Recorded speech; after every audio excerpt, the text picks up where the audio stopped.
Okay, so I want to look at an article today and explain to you from this article why we cannot be charging for ministry. We cannot be hiring people as if we're running a business and things of this sort. We can't be doing that. I'm going to give you a preview of it.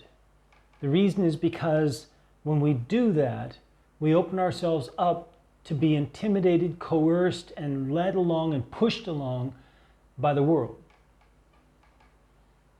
Our theology then morphs and shapes to engulf viewpoints of the world, tidbits even, like do not judge anyone, you can't judge me, don't judge me.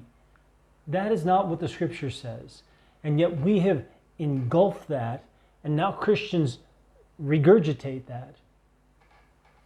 And that was engulfed during the 60s, during the flower child movements and the peace movement and this kind of thing, where some Christians thought it was a great message and it needed to be included in the gospel. Oh, there it is in the gospel.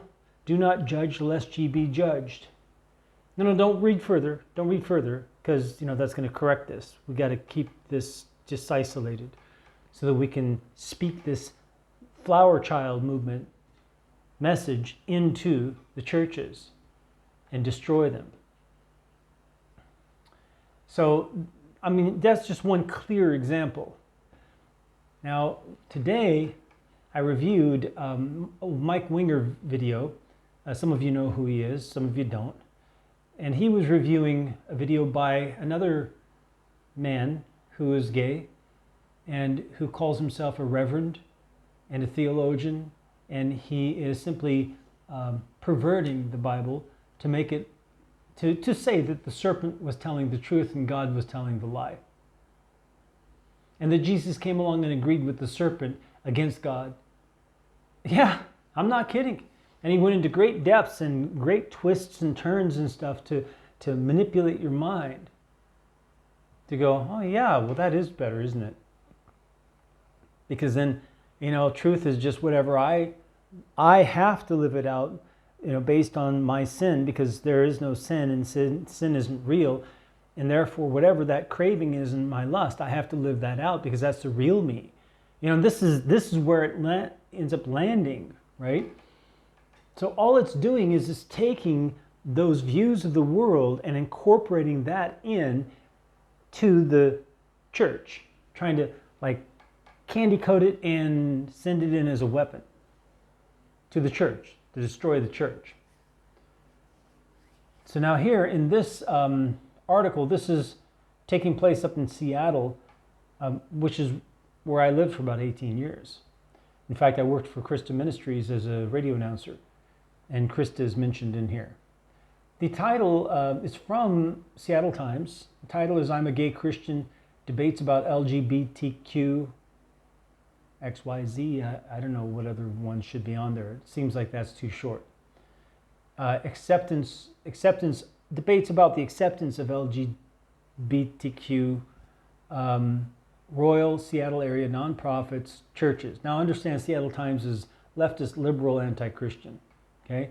Even if they call themselves Christian, the writer, they're usually from the far left extreme church, so-called church, that doesn't believe Jesus was a real man, and all kinds of crazy things, okay?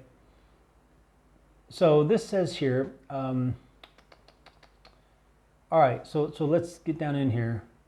Nina Shapiro, so Jewish last name. Don't know if she's Christian or Jewish or not. She doesn't disclose that, and she really should. So we understand her allegiance. She should also tell which synagogue or church she goes to, so that we also understand the theological bent that she is taught. So it says, as board president of World Concern, Jun Young was a believer. He felt called to the Christian Development Agency's mission, spoke about it to donors, traveled to Sri Lanka to see the work up close, and donated tens of thousands of dollars through his public relations company, Zoom Communications. Quote, "You are beloved." That's the message, he said, shoreline-based world concern imparts to marginalized people around the world. So I so believe in that. I so believe in that. What? Who talks like that? I so believe in that. Is he what, 10 years old? And I still do. It pains me that I can't be part of that. End of quote. This summer, parent organization Christa Ministries, who I worked for, a more than $100 million operation that runs schools, retirement communities, and radio stations, in addition to its international relief work, told Young he would not be invited to serve a second 3-year term on its board or World Concerns board. At 45, he had just unearthed a secret he had kept even from himself. Oh, how can you keep what? No, he just decided he was going to go ahead and do it. It says he was gay. That was the secret. Listen, come talk to me. I can tell you if you're gay or not. Okay? Now, I'm not making fun of gay people. I'm not at all. Not at all. I've had some friends who are gay all the way back to when I was 17, even 16 years old. My first college roommate was gay. In the military, I had a couple of friends who were gay, who got out of the military. It was at a time when gay wasn't accepted in the military. I didn't treat them differently. They were friends. We all hung out together. They were just, they were fun people. They were very entertaining. These two people were. I'm not saying gay people in general. I'm just saying these two guys were. They weren't together, but they were both gay. One was bi. And they're very entertaining people. They were sinners. It would be like the guy that I knew that was cheating on his wife. Yeah, he was a sinner. So, different kind of sin. All right, so let's keep going. It says, the revelation forced Christa's hand on an issue that is becoming harder and harder to ignore at a time when LGBTQ rights are widely accepted by the general public. And same-sex couples are getting married across the country. So, what they're saying is that the church and parachurch organizations are finding it increasingly difficult to resist the pressure from the society of the acceptance, the widespread acceptance of these things that are opposing some core fundamental values in Christianity. Quote, then she goes on, legally, religious groups fall into a separate category. Discrimination is allowed. Well, Hollywood does too. Hollywood is absolutely allowed to discriminate on absolutely everything. We need a black male, no older than 40. Well, that's age discrimination and racial discrimination. Or we need a white male who's younger than 20. Yeah? And they're allowed to. You can't sue them for that. If you show up and they want a white male younger than 20, and you show up and you're black and you're 45, and they say, "What? Why did you show? You can't show up. Look at you. You're an old black man." Oh, ho, ho. Anywhere else in the United States, there would be a lawsuit quicker than you could say your own name. But not with Hollywood. They have legal exemption to be able to discriminate on any basis.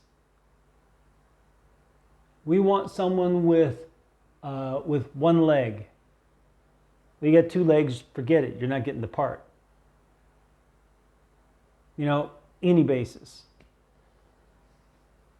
So there's no complaint about the church being able to discriminate on certain basis because it is freedom of religion also. And discrimination actually comes after the freedom of religion. And I know that sounds horrible, especially if you're part of the LGBTQ. I keep wanting to say BLT. I'm sorry. I can't keep all the alphabets straight, okay? So pardon me if I mess it up. I don't mean to. I'm trying to get it right, but it's really hard because the letters don't go together in that order. I don't know who came up with the order, but it doesn't go together in that order. Not in my mind. All right, so when it comes to freedom of religion and discrimination, well, look at Hollywood. Hollywood is not protected by any freedom. Well, freedom of the press? No, it's not about the press, it's about making a movie. Freedom of religion? No, there's no religion involved. Well, some would argue that there's Satanism, because that's so widespread among all of the actors and producers and such there. And there's no joke there. But there's nothing like that. They're not arguing in Hollywood some protection under some freedom. But churches absolutely do. And it's a fundamental freedom in America, the freedom of religion. And yet, people want to lambaste the churches for wanting to discriminate against people who are in sin. And we're refusing to stop. Now, this is ironic because a lot of these churches and church organizations believe that as long as you're in the body, you can't help but sin. So why would they have a problem with someone being gay or not? Why would they have a problem with someone being an active murderer, and running their organization? Or an adulterer? Can't stop. It's a habit.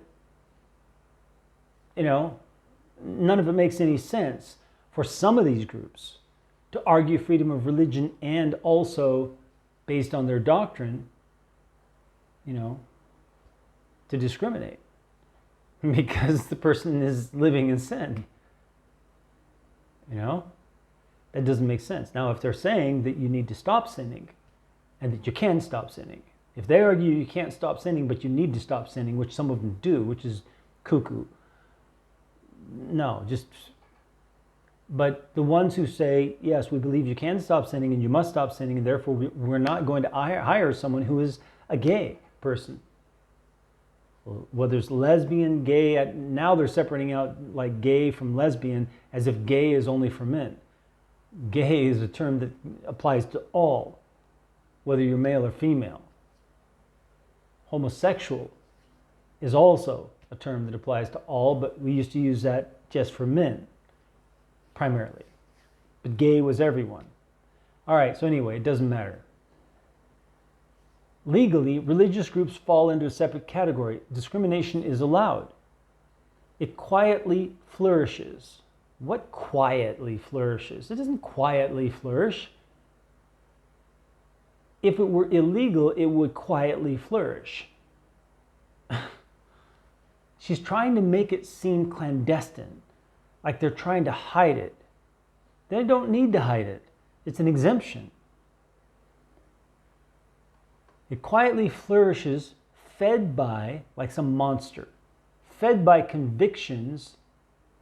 Many see, notice convictions, which is a criminal thing you do to criminals. Now, I understand there's also the conviction of the conscience, but she's using that on purpose. She's a journalist. It's very conscious. Fed by convictions many see as dictated. There's another term, this totalitarianism is dictated. You have no choice. Dictated by faith. Now, how can something be dictated by faith? Yeah? Think about it. It can't be dictated by faith. Faith is a choice. Faith is persuasion, literally persuasion in the Greek. And so, dictated, you can't dictate persuasion. And revered for thousands of years. And revered for thousands of years as an idol and needs to be torn down. I'm not saying that. I'm saying this is the attitude here. All right, yet a growing number of gays. Why does she say gays? Isn't that a demeaning way to say that? Shouldn't it say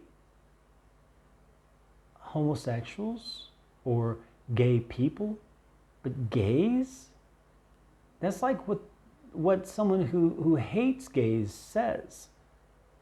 That doesn't seem right. Yet a growing number of gays belonging to various faiths are challenging. What does she mean by faiths?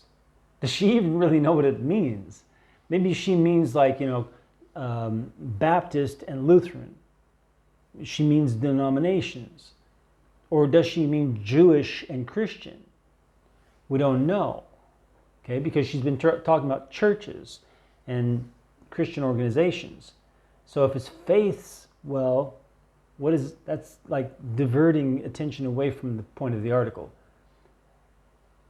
Yet a growing number of gays belonging to various faiths are challenging traditional theology and opening up discussions with even the most conservative believers. I can see how those discussions might go.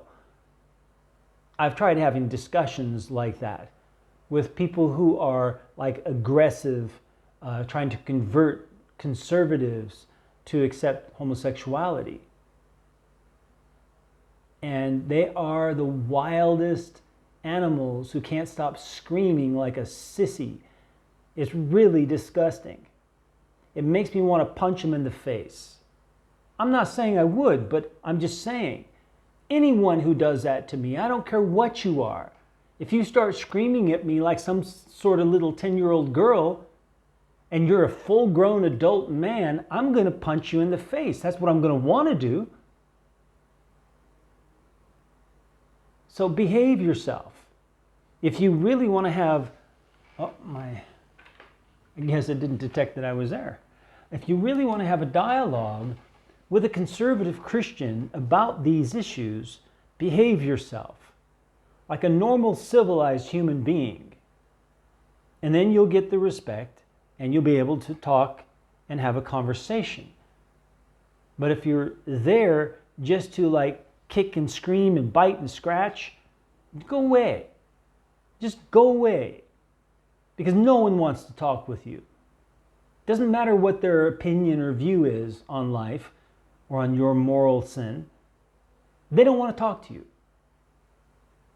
My mother used to say this great phrase, you can catch more flies with honey than with vinegar. Think about it. If you're vinegar, you're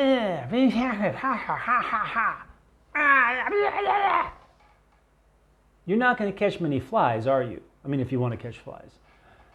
But if you are honey, you're saying, well, let's talk about it. What is your view? And asking your opponent to explain himself first. And listen carefully, then ask some questions based on what they've said. Remembering some of the things rather than thinking about what you're going to say back. And don't interrupt all the time to rebut every single thing. Be honey, be sweet, be nice. And when both are that way, then there can be a conversation. Doesn't mean you have to give up on what you believe. If you're sinning, you should give up on that. But at least you can have a conversation about it. Hopefully with someone who may understand the difficulties of giving up a sin. All right, let's keep going. So this is, quote, I am a Christian, Young said. I just happen to be a gay Christian. End of quote. Change is happening in some of the places you least expect, including an evangelical megachurch in Redmond. But in Christian circles, at least, the risks are enormous, with jobs, funding, and congregation membership in the balance. Often, said Matthias Roberts, the Belltown host of a podcast called Queerology, aimed at gay Christians, religious leaders who announce they support LGBTQ rights all of a sudden lose everything. Easy to say that. Give some citations of examples of who has. I'm not saying they haven't. I'm just saying it's not believable if you just put that out there, because you're obviously from a skewed perspective. You have a slant. You have a very specific agenda. And so I don't trust anything that comes out of your mouth without verification. And it's true of anyone. Anyone who's got a very specific agenda, you're going to have to prove it. Whatever you say, you're going to have to prove. Then it says here, World Vision, a Christian development agency based in Federal Way, faced a backlash from donors in 2014 when it said it would allow people in same-sex marriages on staff. 2 days later, it reversed that decision. All right, so let's stop there a minute. Okay, so you got World Vision. I'm sure you've heard of that. And so they had announced that they would allow people in same-sex marriage, homosexual marriages, on staff. I don't know why they call them same-sex marriage. It's homosexual marriage. Just be upfront about it. It's a homosexual marriage. All right, so they're going to allow homosexual marriages, people who are in a homosexual marriage on staff. So they are dedicated to being a homosexual now because they're married to a homosexual and they're a homosexual. And that means obviously they're practicing it. So, but the donors gave such a stink about it that in 2 days they reversed the decision. And what's the problem? I don't see the problem there. I'll tell you what the problem is. The World Vision is a business. The World Vision makes money from the donors.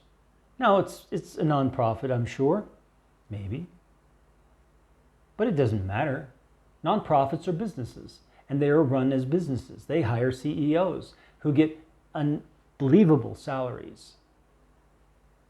It's no different just because they're a charity organization. You would think by the word charity that the salaries would be lower, but they're not at all. And they argued that when they made that shift, that they needed to be able to capture and hold better talent so the company can succeed better at its mission. It's not just World Vision, it's charities in general. So yeah, that's a problem. When you have a Christian organization, now especially a church, right, where they take tithe and donations and the church sinks or swims based on the inflow of money, that's a real problem. Because at that point, you're merchandising the people you're supposed to be ministering to. And according to Peter in 2 Peter 2:3, who is simply writing from God, it says about false teachers that out of covetousness by feigned words they will merchandise you. Not exploit. Most of your modern translations say exploit, but the King James got it right that time. New King James switched it and said exploit.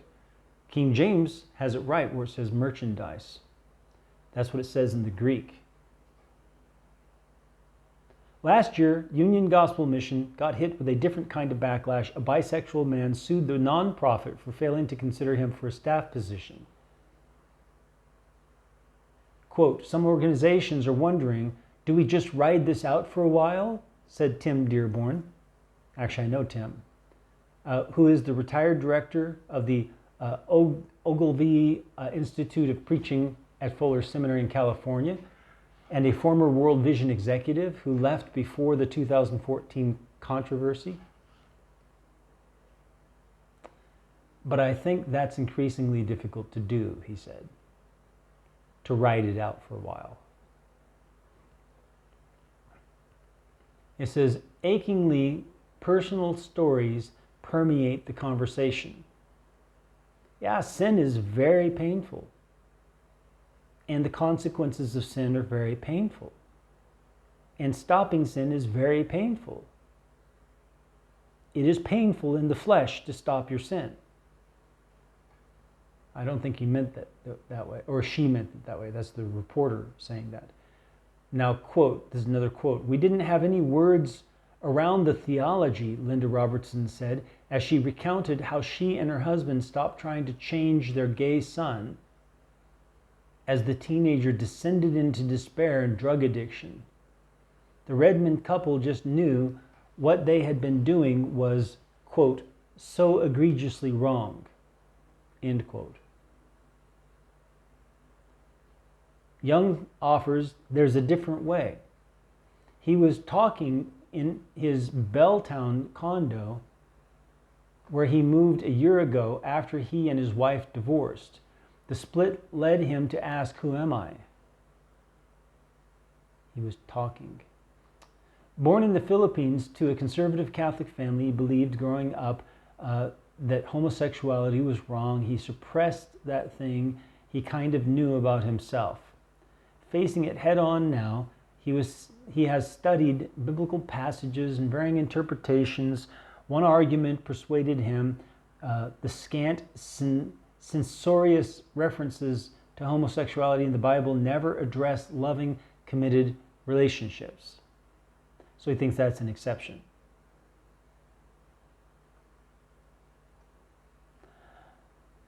So he thinks that a loving, committed relationship makes the sin okay. The sin is not okay just because you lavish love and affection on the person. That sin isn't about that. That sin is not about that being broken. And I remember before that homosexuals were arguing that those passages that supposedly condemn homosexuality, they're not condemning homosexuality. They're condemning the brutality and the anger and the rage and the violence, not the homosexual act. Yeah?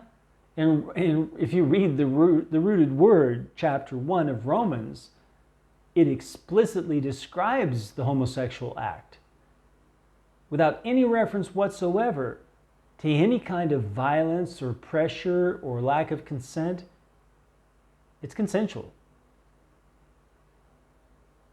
And if you read Jude, where it refers to Sodom and Gomorrah, it also refers to that sexual act, not quite as explicitly as Romans. But there's no way you would find a Bible that would translate it word for word and that's there in Romans 1, except for the rooted word. It's not for children to read. The Bible really is not for children to read. There are too many of those things in the text. They really should be there in the English because it's there in the Greek. So, for example, there was a cultural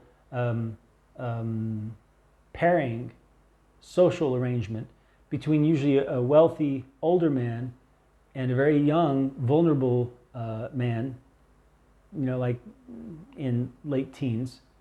And the older man would provide, very, very fancy, luxurious living conditions, but the young man was going to be his bitch. Sorry for the language, but we have an exact word for that in English now that we didn't have before. But that's what he would become. There's a special word for that relationship in the Greek that is mistranslated on purpose to conceal it so that you don't have someone saying, well, what is that? Or translate it in such a way that you understand what it is. Because then you'd be like in total shock. It's like, what? But there's that word. And it's in Greek, and that is a practice that came from the Greek culture that was also transferred over to the Romans. They took it on like a very fancy foreign practice. It was kind of cool. And so the most elite of the Romans would do that. There's a lot you don't know. There's a lot you don't know about the Bible. But that's there.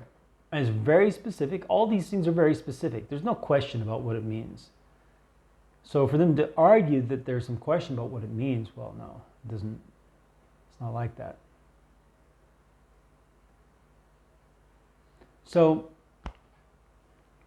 let's see here. Traditionalists dismiss that reasoning about the Bible never addresses loving, committed relationships in context of homosexuality. Traditionalists, notice she uses this vague, ambiguous word, traditionalists. That's not what we're conservatives. We're mainline Christians too, at least for now. Traditionalists dismiss that reasoning. Jay Smith, senior pastor at Cedar Park Church in Bothell, calls the argument gymnastics. Why does this keep going off? Switch this around. I think it's because it's over. Ow, yeah, it's overheating. Wow.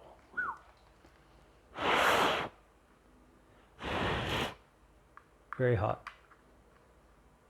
See if this helps. Okay, so Jay Smith, senior pastor at Cedar Park Church in Bothell, calls the argument gymnastics that obscure the plain sense meaning of, say, the prohibition of a man lying with another as with a woman. I know, I mean, it's like, it doesn't say homosexual. It actually describes the act. Each one of these times, it actually describes it. It's like, okay, you can't get around that. But Young was, buoyed. I don't understand what that is. On Father's Day, he came out to his daughters, 12 and 15. Oh, he told his 12-year-old daughter that he's gay. That's why he and mommy are separated. Talking about egregious. Do you know that that's illegal in Russia? You cannot speak to people who are underage, under 18, about homosexuality, lesbianism, anything, queer, BDSM, none of that stuff. Transgender. You can't talk to them about those things if they're underage. And Putin made it very clear in a public address that he will not tolerate that. That is against the law, that those children, their minds are forming at that moment. They don't know what to do with that information. They cannot make a reasoned decision. He says, you know, if you're an adult, well, that's up to you. But as a child, don't touch our children and don't touch their minds. He was very strong about it. So, 12-year-old daughter and 15-year-old daughter, then he started telling others, including Christa board leaders, suspecting it was something they would want to know. Well, of course they would want to know. How would they not want to know?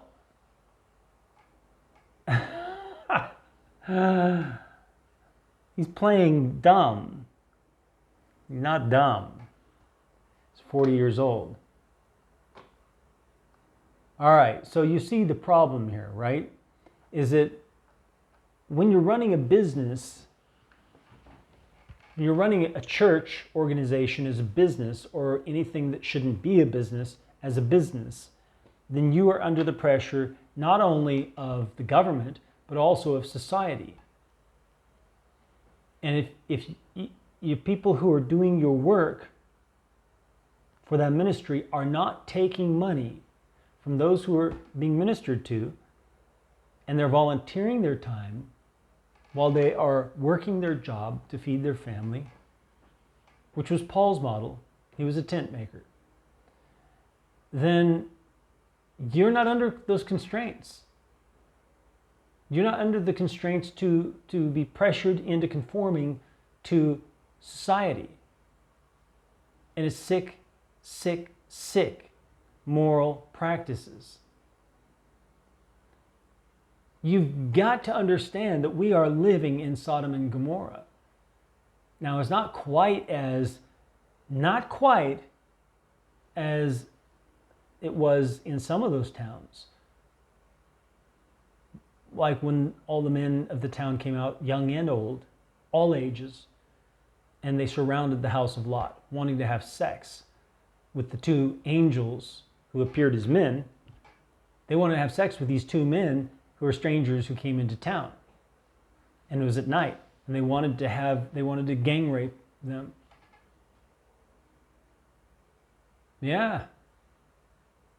That's pretty harsh, huh? What if you went into some, small town in Iowa to visit a friend, and suddenly, middle of the evening, you hear a bunch of noises and voices outside, and they start yelling, send him out, we want to have sex with him. It's like, what? And you look outside, the house is surrounded with men with flashlights. I mean, like, totally surrounded. And they're set on having sex with you.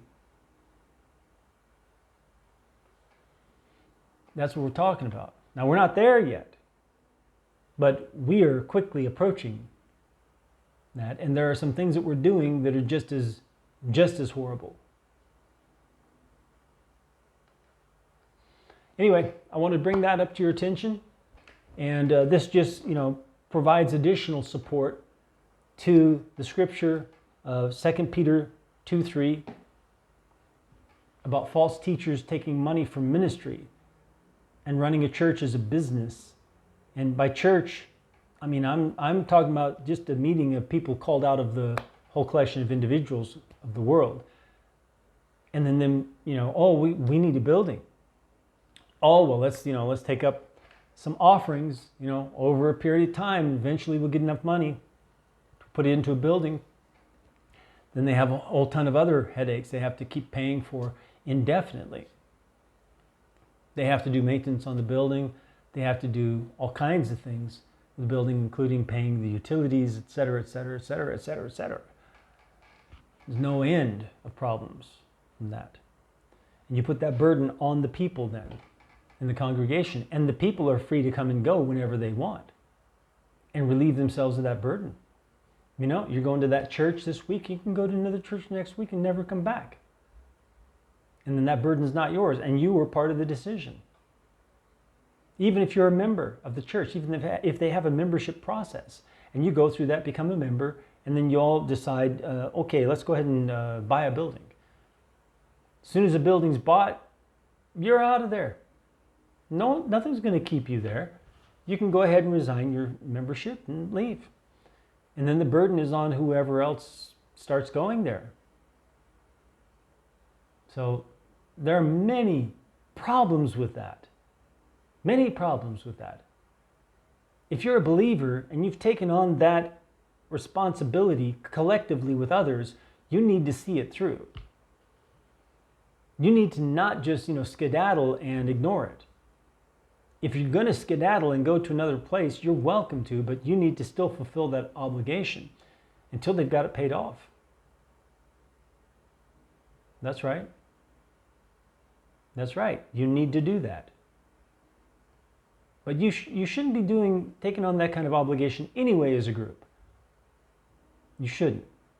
And you should not have paid staff, because you get into the whole problem of the rules for employees, even if they are different for the exempt class, they may change any time. So just stick to the scriptures. Do it like this, and you won't have a problem. And those of you who are deciding, where should I go to church? Well, if you're in America, it's really hard. It's really hard to find any church that preaches the gospel of Jesus, let alone a church that doesn't believe in these kinds of things. And I would be surprised if this video doesn't get taken down, by the way, but I've got backups. I keep my videos, so they're all organized in folders. But, if it gets taken down, I'll put it up on the website. And, we'll go from there.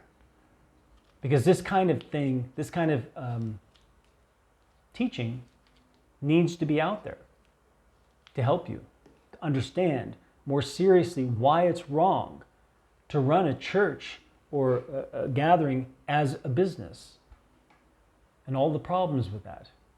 And that we need to structure ourselves so that we are free from the pressures of the world.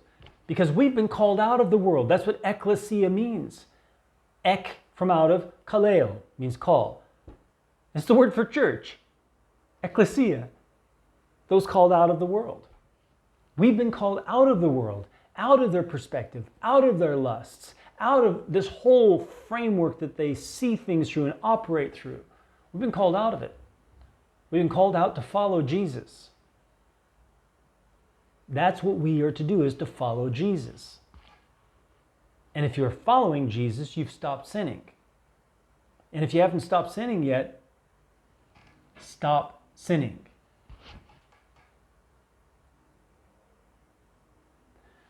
Follow Jesus. Do not give in to the pressures of the world, of the whole collection of individuals from out of which you are called. May the Lord bless you as you seek Him with all your heart.